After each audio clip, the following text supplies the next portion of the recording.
자, 안녕하세요. 웨스트민스터 대요리문답 24번째 강의를 시작하겠습니다. 오늘은 89번 질문서부터 92번 질문까지 4개가 또 이어지게 되고요.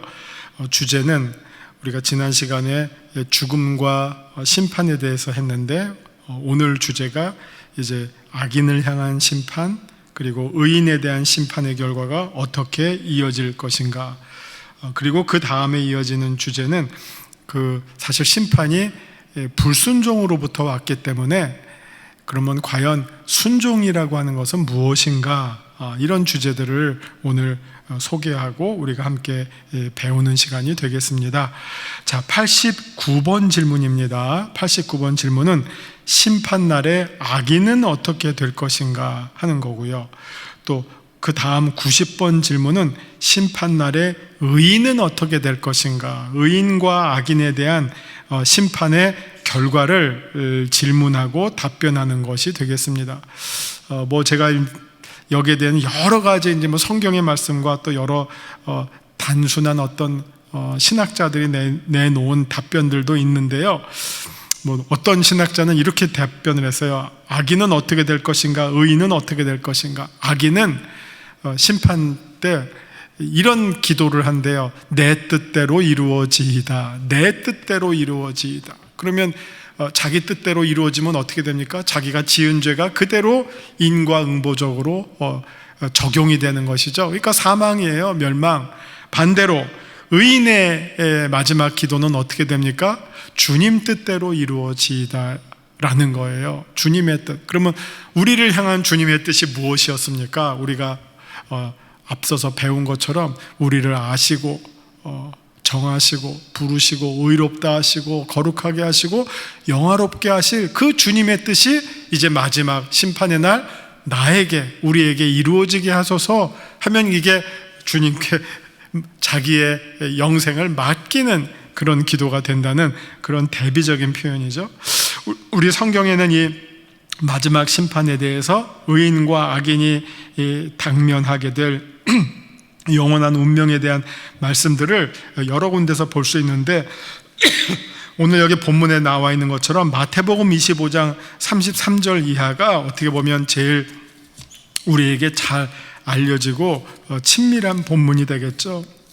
마태복음 25장 33절은 소위 양과 염소를 구분하는 심판이 되겠습니다. 양은 오른쪽에, 염소는 왼편에 두고요.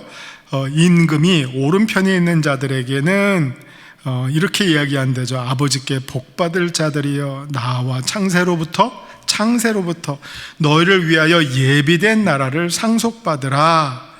이게 이제 상속받는다는 것은 천국의 유업을 누릴 것이 허락이 된다 하는 말이 되겠죠. 그러면서 이런 일들을 너희들이 하였다 하는 내용이 되겠고요. 그런데 이제 41절을 보면 왼편에 있는 자들, 악인들에게 이르시되 저주를 받은 자들아, 나를 떠나 마귀와 그 사자들을 위하여 예비된 영원한 불에 들어가라. 완전히 의인과 악인, 하나님 나라의 유업을 누릴 자들, 그 다음에 불심판을 받고 저주를 받고 하나님으로부터 영원한 단절을 영원토록 경험할 수밖에 없는 악인의 운명이 대비적으로 등장하는 것을 보게 됩니다. 자, 89번의 질문이 심판날에 악인은 어떻게 될 것인가? 여기에 답을 보시면, 심판날에 악인은 그리스도의 왼쪽 좌편에 두어지고 명백한 증거와 그들 자신의 양심에 분명한 확증이 있은 후 공정한 정죄 선고를 받을 것이요, 하나님의 은혜의 존존과 그리스도와 그의 성도들, 그의 모든 거룩한 천사들과의 영광스러운 사귐에서 쫓겨나 지옥에 던져져. 영광스러운 사귐에서 쫓겨나, 이게 우리가 지난번에 배웠던 영광의 교통, 영화롭게 되는 영광의 나라에 들어갈 수 없게 된다는 거죠. 거기서 쫓겨나서 지옥에 떨어져 마귀와 그의 천사들과 함께 몸과 영혼이 다 같이 영원히 고통의 형벌을 받을 것이다. 참 이게 순간의 선택이 영원한 결과를 가져오는데, 하나님을 부인하고 또 우리 마태복음 25장의 내용대로 하면 정말 줄인 이웃들, 목마른 이웃들을 돌아보지 않고 나그네 되거나 그런 사람들을 다 외면하면서 자기의 욕심만 채우려고 살았던, 죄와 벗삼았던 그 삶의 결과가 영광스러운 사귐에서 쫓겨나서 저주와 지옥과 꺼지지 않는 불의 고통을 받는 그런 영원한 운명에 처하게 될 것이다 라고 하는 것입니다. 반대로 심판날의 의인은 어떻게 됩니까? 답을 보시면 심판날의 의인은 구름 속으로 그리스도에게 끌어올려져 그 우편에 설 것이며, 공적으로 인정받고 무죄 선고를 받아 버림받은 천사들과 사람들을 그리스도와 함께 심판하고 하늘에 영접될 것인데, 거기서 그들은 영원토록 그의 죄와 비참에서 해방되어 도저히 상상도 할 수 없는 기쁨으로 충만할 것이다. 이렇게 그 다음에 이제 좀 몇 줄 아래를 보시면 우리 주 예수 그리스도 성자 그리고 성령을 영원 무궁토록, 그 다음 뭐가 나오죠? 직접 대하고 직접 본다는 거예요. 대면하게 된다는 거예요. 그때에는 대면하는 날이에요. 여러분, 심판이라고 하는 그 순간은 어떤 순간이 되겠습니까? 요한계시록 20장에 보시면 그 소위 우리가 잘 아는 백보자 심판이 나와요. 크고 흰 보자의 심판. 요한계시록 20장 11절. 또 내가 크고 흰 보자와 그 위에 앉으신 이를 보니. 심판은 하나님과 대면하는 시간이에요. 근데 저는 이렇게 생각해요. 하나님을 보는 순간 하나님께서, 야, 너 옛날에 이런 나쁜 짓 했지? 기억나? 잘 모르겠는데요. 그럴 것 같습니까? 너 1998년 3월 27일 요런 죄 졌지? 생각나? 이렇게 하나님께서 물으실 것 같으세요? 그렇게 물으려면 아마 끝도 없을 거예요. 너무나 많아서. 제가 생각하는 심판의 장면은 그냥 대면으로 끝나요. 하나님을 딱 마주쳤어요. 정말 크고 흰 보좌 위에 앉으신 하나님의 면전에 우리가 그냥 벗은 것처럼 딱 서게 됐어요. 그 순간, 그냥 그 순간이 순식간에 모든 것이 다 결정될 거라고 저는 예상해요.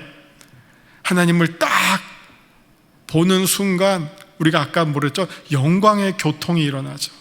영광스러운 교통이 일어나서 그 영광의 나라에 내가 빨려 들어가고 내 몸이 영광스러운 부활의 신령한 몸으로 변화가 되고, 먼저 간 성도들과 함께 영광의 교제를 하고 하나님의 보좌 앞에서 거룩을 외치고 영원토록 목이 터져라 하나님께 찬양하고 하나님께 영광을 돌리고 하나님을 영세무궁토록 즐거워하는 그때, 요한계시록 4장에 나오는 천상의 예배, 그 자리에 내가 들어가서 영광스러운 예배를 영광스러운 성도들과 함께 영광의 나라에서 부르는, 그게 순식간에 결정될 거 아니겠어요? 반대로 악인은 어떻게 될까요? 하나님을 딱 대면하는 순간 말할 수 없는 절망, 어두움, 저주, 고통, 심판. 그래서 빛의 나라로 빨려 들어가는 것이 아니라 어둠과 저주의 나라로 끌려 내려갈 것이라는 거죠. 말할 수 없는 고통 가운데 영원토록 그 고통 속에서 이를 갈며 지내겠죠. 그게 악인의 영원한 운명 아니겠습니까? 거기서 무슨 하나님 이거 제가 모르고 했는데요, 하나님 이거는 아니고요, 하나하나 따져 나갈 겁니까? 그렇게 생각하세요? 너무 말도 안 되죠. 하나님 앞에서 뭘 속일 수가 있겠어요? 모든 것이 벗은 것 같이 드러나게 될 텐데, 있는 그대로 악인과 의인의 영원한 운명이 그 순식간에 완전히 갈라질 텐데요. 하나님처럼 되고 하나님의 성품에 참여하고 천국의 백성이 되고 하나님의 자녀가 완전히 이루어지는 시간, 순간이 있겠고, 반대로 저주의 나라, 지옥의 나라, 버림받은 나라, 잊혀진 나라, 불의 나라, 이게 저주의 불이죠. 심판의 불, 고통의 나라 속에 영원히 탄식하며 이를 가는 그런 운명이 있을 것입니다. 의인과 악인의 운명이 이렇게 갈려지게 될 것입니다. 91번 보겠습니다. 하나님께서 사람에게 요구하시는 의무는 무엇입니까? 사실 하나님과 우리가 언약을 맺습니다. 약속을 해요. 이거를 지키면 어떻게 됩니까? 지키면 나는 너의 하나님이 되고 너는 나의 백성이 될 것이다. 간단해요. 그 지키는 약속이라고 하는 것이 모든 것과 하나예요. 동산에 있는 모든 실과는 먹어도 된다. 단 하나만 먹지 말아요. 이게 반대가 아니에요. 다 안 되는데 요것만 해가 아니에요. 다 되는데 요거 하나만 꼭 기억해라. 그게 너가 지킬 약속이다. 그래서 하나님이 사실은 은혜의 하나님이에요. 다 안 되는데 요것만 하라가 아니라 다 되는데 요것만 하지 마라. 그 하나는 하나님과 아담과 하와가 맺었던, 인류의 조상이 맺었던 약속이에요. 그 약속을 누가 비집고 들어옵니까? 누가 시험에 빠지게 합니까? 뱀이 미혹을 했죠. 하나님과 인간 사이에 불신을 갖다 주었어요. 불신. 하나님이 진짜 이렇게 했어? 하나님 이상한데? 하나님이 이렇게 한 건 아니었을 거야. 의심을 일으키게 하고, 그 다음에 그 의심은 확신이 되어서 교만과 만나서 나도 하나님처럼 되고 싶은데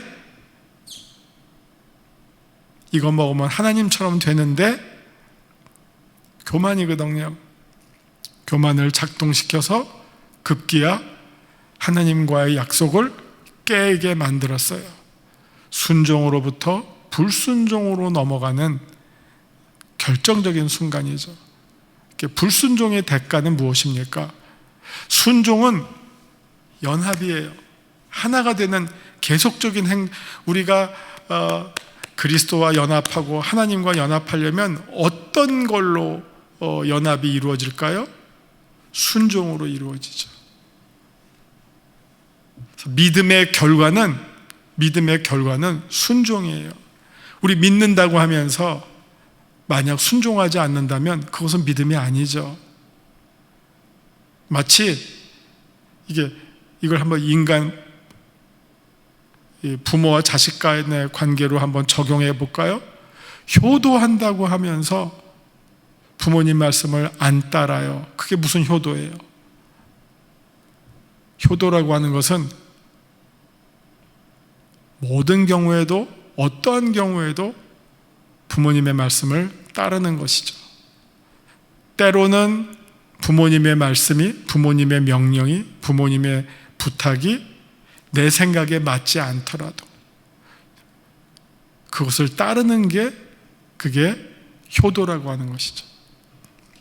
순종도 마찬가지죠. 우리가 흔히 생각할 때 내 생각에 맞으면 따르고 내 생각과 맞지 않으면 안 따르는 거, 그건 순종이 아니죠. 순종은 내 뜻에 안 맞더라도 그럼에도 불구하고 그 뜻을 따라주는 게 순종이에요.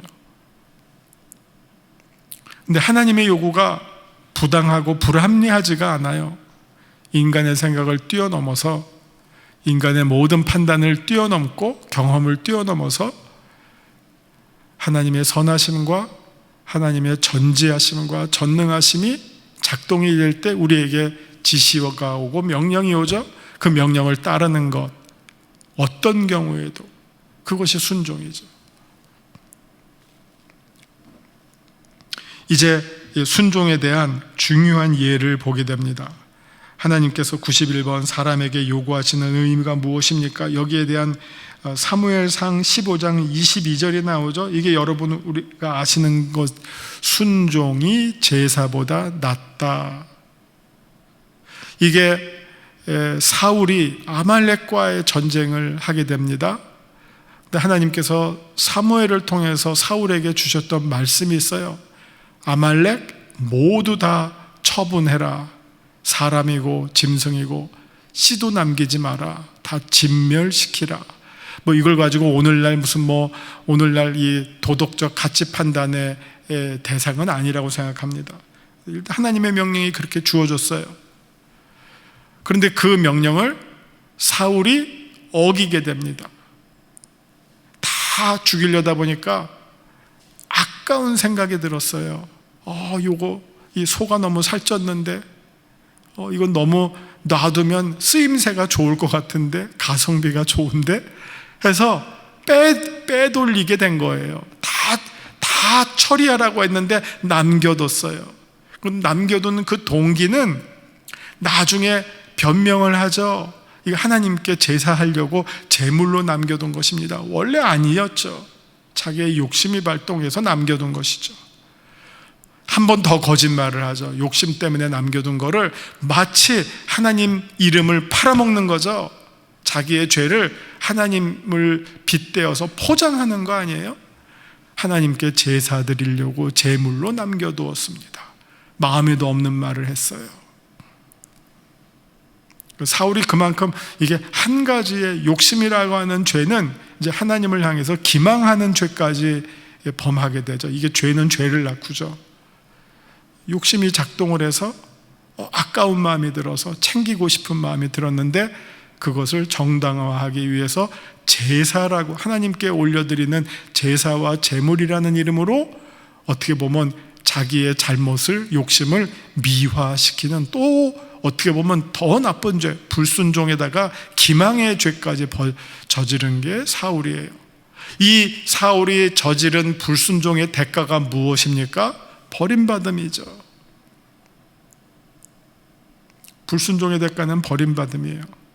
그래서 그때 사무엘이 범죄한 사울을 향해서 꾸짖으면서 한 말이 그게 무엇입니까? 순종이 제사보다 낫다. 그거예요.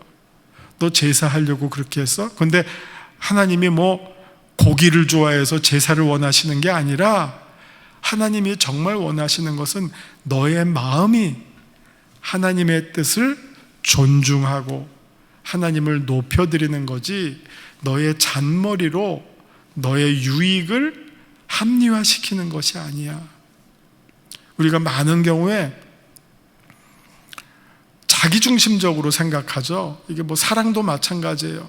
사랑이라고 얘기하지만 자기가 좋아서는, 사랑이라고 하는 것은 사랑하는 대상을 위하는 것이 진짜 사랑인데, 사랑하는 자기를 만족하기 위해서 사랑하는 경우도 많아요.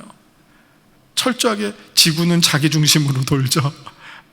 하늘은, 이 태양이 지구 중심으로 돈다고 자기 중심으로 생각하는 경우가 우리 인간은 대부분 그렇죠. 그게 이기심이죠. 이기주의, 자기중심주의로 움직이고 행동하게 됩니다. 모든 행동을 할 때 어떤 지시를 받아도 자기의 생각대로 바꾸어서 적용을 해요. 근데 그런 경우는, 대부분의 경우는 그거는 지시한 사람이 불쾌해해요. 내 뜻이, 내 생각이 왜곡돼서 적용이 되는 거죠. 그 지시를 받은 사람을 통해서. 그러면 지시한 사람이 불쾌하죠. 내 뜻은 그게 아니었는데 지 맘대로 잔머리 굴려서 바꿨네? 이렇게 되는 거죠. 사울의 경우가 지금 딱 그런 거예요. 하나님이 다 없애라 해서 아말렉은 다 씨도 남기지 말고 다 없애라 했는데 사울은 다 없애는데 요거는 남겨두자 하고 잔머리를 굴린 거예요. 그리고 하나님한테 정당성을 주장하는 것이죠. 하나님의 진노를 피할 수가 없게 되는 것입니다. 누구나 다 자기의 생각들이 있잖아요. 근데 그 자기 생각을 누르고 따라주는 것, 그게 순종이에요. 사람과 사람 사이에서는 그 생각들이 불완전하다고 느낄 수도 있고 이렇게 하면 더 좋겠다고 느낄 수도 있겠죠. 경우에 따라서는 안 따라서 더 좋은 결과가 있는 경우도 있을 겁니다. 그러나 하나님과 우리와의 관계에서 어느 누가 하나님의 뜻을 안 따르고 내 뜻으로 바꿔서 그 뜻을 고쳐서 실행할 수 있는 인간이 누가 있겠습니까? 예수님마저도 겟세마네에서 뭐라고 말했습니까? 내 뜻은 이렇지만 그러나 아버지 뜻대로 하옵소서.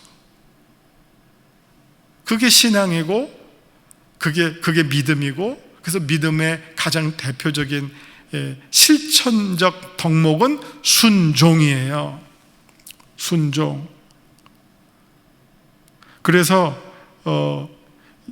20세기 아주 유명한 신학자 본 회퍼라는 신학자가 있거든요. 독일의 유명한 신학자, 히틀러 저항운동하다가 순교한 목사님이고 신학자예요. 우리 가끔 교회에서 부르는 선한 능력으로라고 하던 찬송의 작사가이기도 합니다. 근데 그 본 회퍼 목사님이 마태복음 이 산상수훈을 해설하는 책을 쓰면서 그 책의 이름이 제자도예요. 나를 따르라 제자도. 근데 그 제자도라고 하는 책을 보면 거기에는 믿음이라는 단어가 거의 등장하지 않아요. 믿음이라는 단어가 거의 등장하지 않아요. 그렇게 중요한, 제자에게 있어서 믿음이 얼마나 중요합니까? 제자도에 있어서 믿음이 얼마나 중요합니까? 그러나 그 책에서 믿음이라고 하는 단어가 등장하는 자리에 어떤 단어가 등장하느냐? 거의 언제나 100이면 99번은 순종이라는 단어가 등장해요. 그러면 보네포는 어떻게 생각했나요? 믿음은 곧 순종이다. 맞죠? 믿음은 곧 순종이죠. 믿음이 있다 하면서 주님을 따르지를 않아, 주님의 명령에 순종하지를 않아, 주님의 가르쳐 주신 말씀에 순종을 하지를 않아. 그럼 그게 무슨 믿음이고 그게 무슨 제자고 무슨 그리스도인입니까? 그래서 그리스도인의 최고의 실천적 덕목은 순종이다 하는 것을 지금 웨스트민스터 대요리 문답에서는 가르쳐 주고 있습니다. 92번을 볼게요. 하나님께서 사람에게 그의 순종의 법칙으로 처음 계시하신 것은 무엇이었습니까? 첫째는 선악을 알게 하는 나무의 실과를 먹지 말라, 그거고요. 그 다음에는 또 뭐가 있습니까? 십계명이 있죠. 십계명, 율법의 하이라이트. 십계명은 출애굽하는 이스라엘 백성이 그들의 그냥 백성이 아니라 하나님의 언약 백성임을 가르쳐 주시는 말씀이에요. 이 말씀대로 너희들이 지키면, 율법을 지키면 내 백성이 되고 어기면 내 백성이 되지 못한다. 나는 너희의 하나님이 될 것이고 너희는 내 백성이 될 것이다. 나와 이 약속을 순종하면, 지킨다는 말은 결국 순종이잖아요. 순종에 대한 대가는 하나님의 자녀가 되는 것이고, 불순종의 대가는 하나님의 자녀로부터 버림을 받게 된다는 것입니다. 이스라엘 백성이 이 명령을 받았음에도 불구하고 끊임없이 벗어나려고 하고 불순종하고 하나님을 배반하고 했던 그 결과가 무엇이었습니까? 광야에서의 어떻게 보면 무의미한 삶이었죠. 그 고통받는 삶. 순종했으면 정말 일주일에 끝날 광야 생활이, 출애굽이 40년을 뱅뱅 도는 정말 기가 막힌, 그게 불순종의 대가였다는 것을 우리는 기억해야 합니다. 그러면 이 말을 우리가 한번 우리 삶에 적용해 볼까요? 우리 인생이 정말 이게 단지 성공이냐 실패냐를 떠나서 정말 형통한 삶이냐, 혹은 복을 누리는 삶이냐, 복 있는 자의 삶이냐, 복이 없는 자의 삶이냐, 그 판가름이 어디에서 날까요? 순종에서 나죠. 그래서 정말 이 복된 삶의 가장 대헌장, 마그나 차타라고 할 수 있는 시편 1편의 내용은 무엇입니까? 복 있는 사람은 악인들의 꾀를 따르지 아니하고 죄인들의 길에 서지 아니하며 오만한 자의 자리에 앉지 아니하고 오직 여호와의 율법을 즐거워하여 그의 율법을 주야로 묵상하는 자로다. 이거를 간단하게 말하면 순종하는 삶, 여호와 하나님께 순종하는 삶이 가장 복이 있는 자의 삶이다 하는 것을 말씀해 주고 있습니다. 자, 불순종의 대가는 사망이고 순종의 대가는 구원과 영생이다 하는 사실을 꼭 기억하시기 바랍니다. 여기까지 공부하고요, 기도하겠습니다. 하나님, 우리가 마지막 날 주님 앞에 설 때를 생각해 봅니다. 믿음의 선한 싸움을 다 마치고 그 자리에 섰을 때 영광스러운 하나님을 보고 그 영광에 참여하는 우리 모두가 되게 하여 주옵소서. 우리가 살아가면서 마지막 날 죽음은 피할 수 없으되 그 죽음을 통해서 영생에 들어가는 소망과 기쁨을 누리는 모든 성도들 되게 하여 주옵소서. 예수님 이름으로 감사하며 기도하옵나이다. 아멘.